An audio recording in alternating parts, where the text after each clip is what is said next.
What's going on, everyone? I'm just a typical average American here today to react and learn about the 17 craziest things you only see in Norway.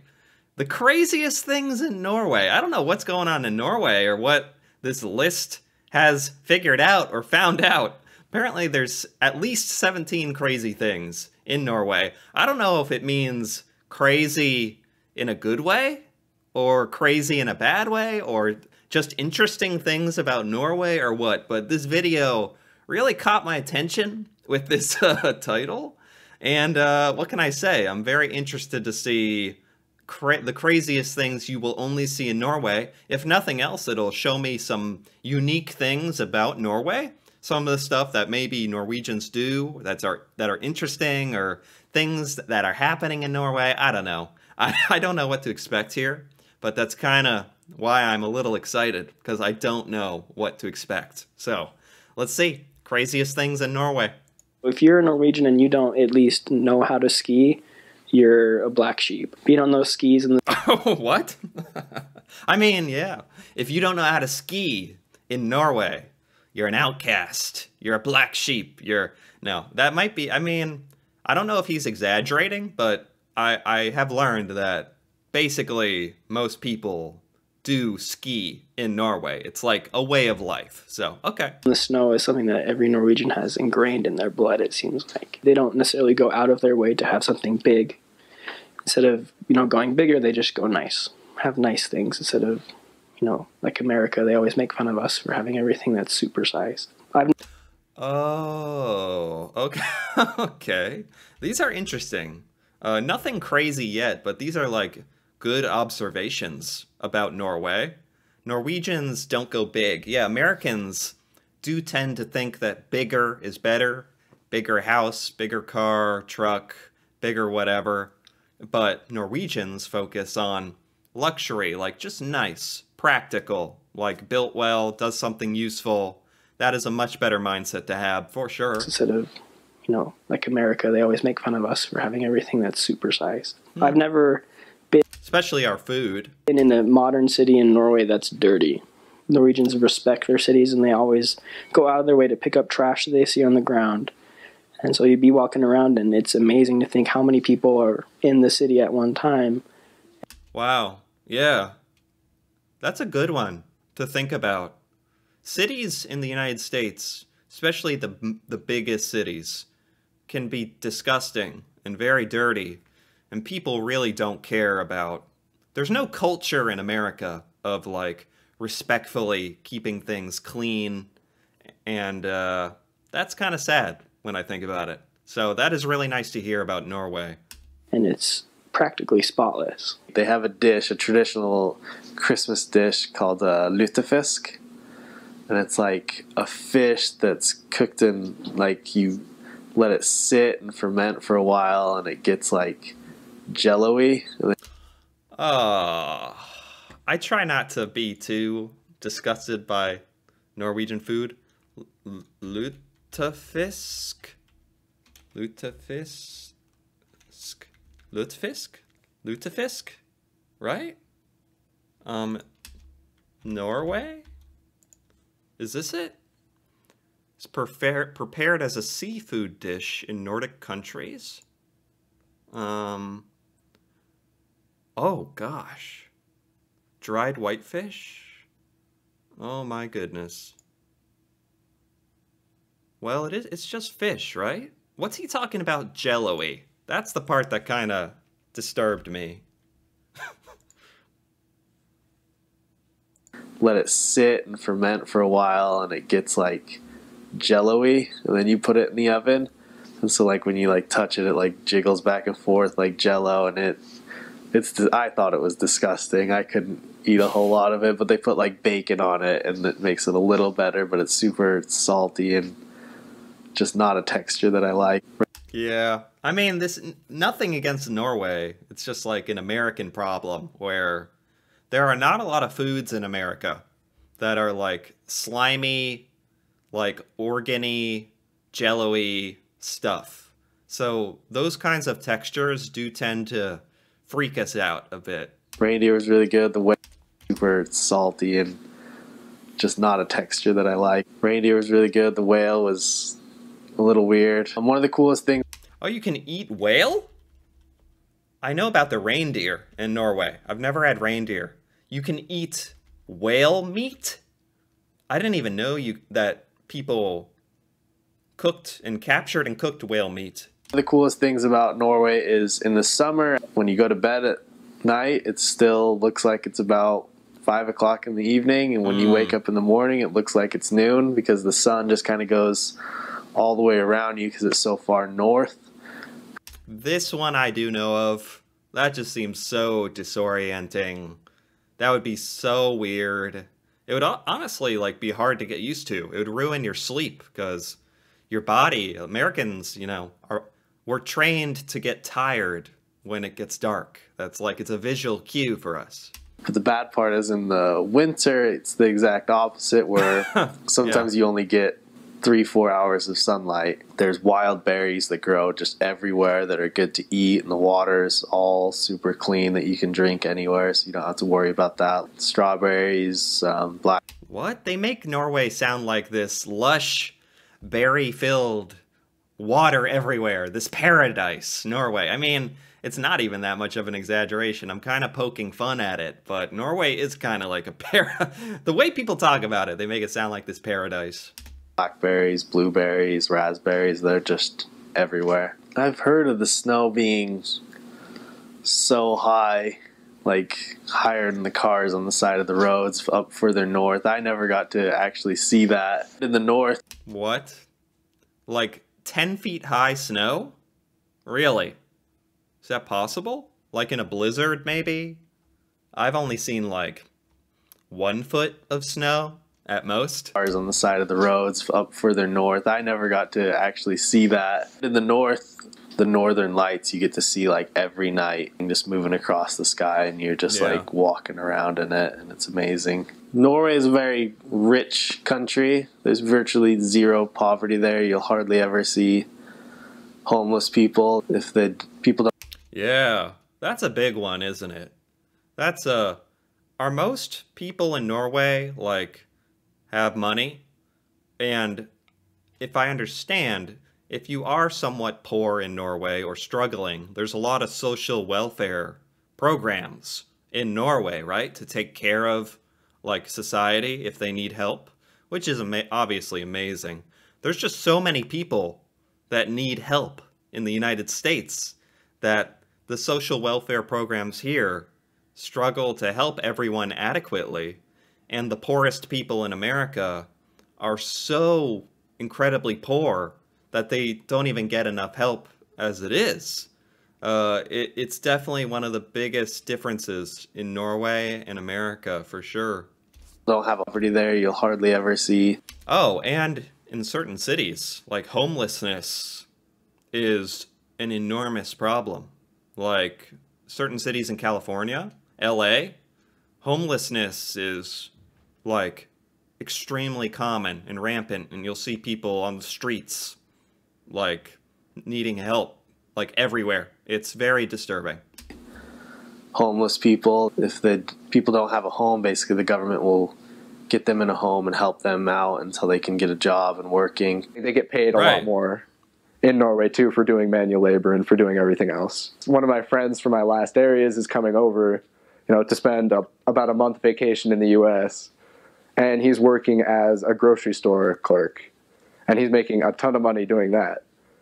And, he can afford to come to the United States for a month just off of his grocery store clerk salary. What? See, it's like a game in America where companies are trying to pay you the lowest possible. They don't care if it's enough to live on. They don't care if they're working you to death. They don't care about giving you good benefits or breaks. Companies in America, especially the ones that pay minimum wage and hire thousands of people for next to nothing, people barely can live on it. You can't live on it in a lot of places. That is another big one. A lot of these big things are quite important and quite the opposite in Norway and America. It's crazy. My favorite way to travel in Oslo was with the bysykler, which are the city bikes.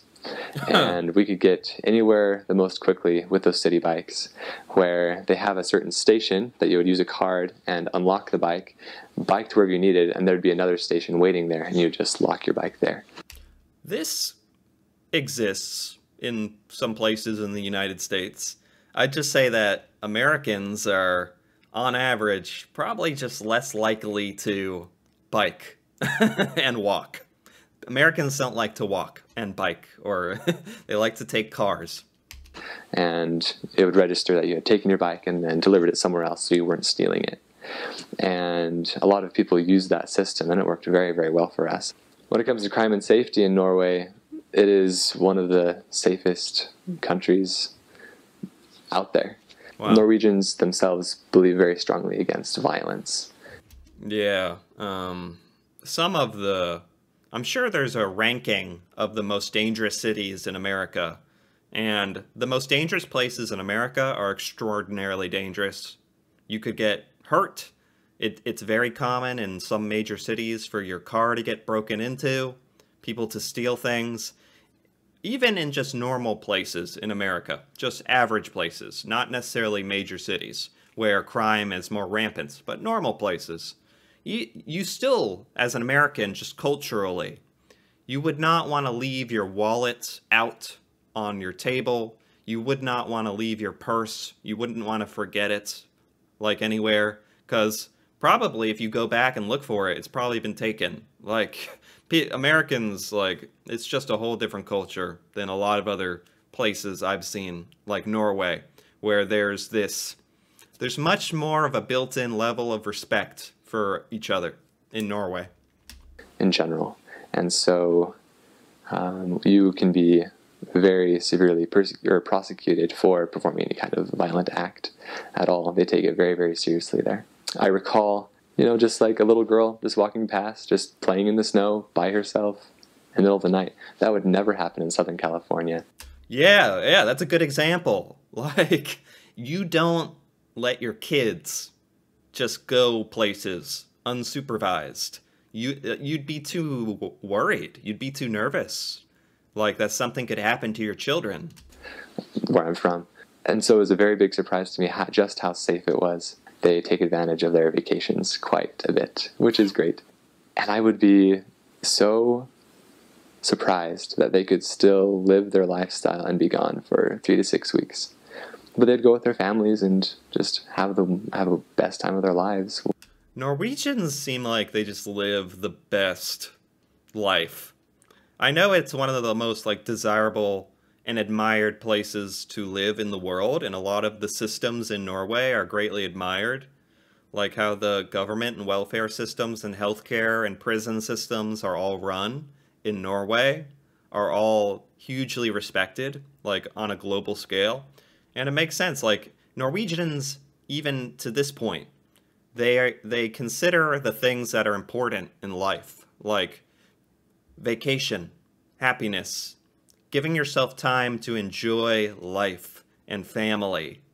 Very important things, which Americans know that's important. It's just that we don't prioritize it enough. We don't acknowledge just how crucial it is to a fulfilling life. Wherever they were. They typically celebrate Easter for a whole entire week. They have a week off of school and work to go to their hytte, which is their cabin up in the mountains, where they would go as a family and go skiing and hiking and enjoy the sun that had just come up. Yeah, don't even get me started with the cabin life. The Norwegian cabins and cabin life. I did a whole reaction to that. That stuff is just incredible, amazing. I'm very jealous. Through the long, dark winter. They would normally have these candy bars during that time called Kvikk Lunsj. The closest thing I can compare it to is an American Kit Kat bar.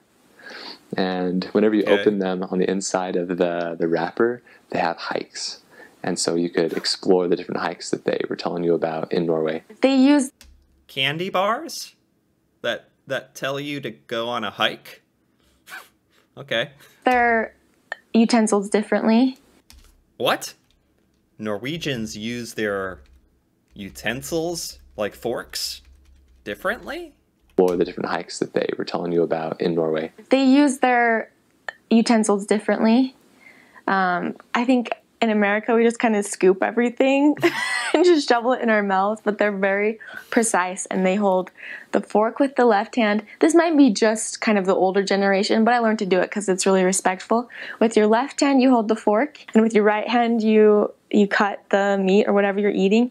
And then so often they keep the fork like upside down, and they would pile, like if you have like a sauce, or sometimes they'll serve like these like smashed peas, they'll scoop it on top of the meat or whatever you've cut, so it's like all in a pile, and you have to carefully put it in your mouth.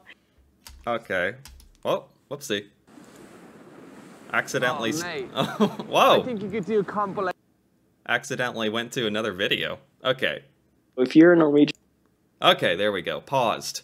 Well, that just sounds like Norwegians are a little more, have a little better manners, like when eating. A little more manners. Which, of course, just another thing. Yeah, Americans do like to just, you gotta get that food in you. Like, we're hungry. We want to eat. Nothing's stopping us. I liked this. This was by Lifey, and I liked it. I liked it quite a bit. 17 craziest things you only see in Norway. Some of these things were crazy, I guess. Most of this stuff was just like super interesting. And, well, I guess you could say these were crazy in the sense that the difference between how Norway does things and how America does certain things is kind of crazy. And in that sense, I agree. And it's kind of crazy that America doesn't change a lot of the stuff it does. So, okay, 17 craziest things. I'll agree with that title. I can find a way to make that make sense. But I did enjoy this video. It actually had a bunch of stuff like, about crime and safety, the food, utensils. There were quite a few things in this video that I enjoyed that I didn't know about. All of it was like very good points though. I liked the information here. Another, like, crazy differences between US and Norway. Always good to learn more about that. And just more reasons to admire Norway. Anyway, if you enjoyed this video, if you enjoyed this reaction, feel free to give it a like or leave a comment. And if you're interested in more videos like this, me reacting to Norway, Norwegian culture, things in Norway that I have never seen before, feel free to subscribe for more. And until then, thanks for watching, and see you next time.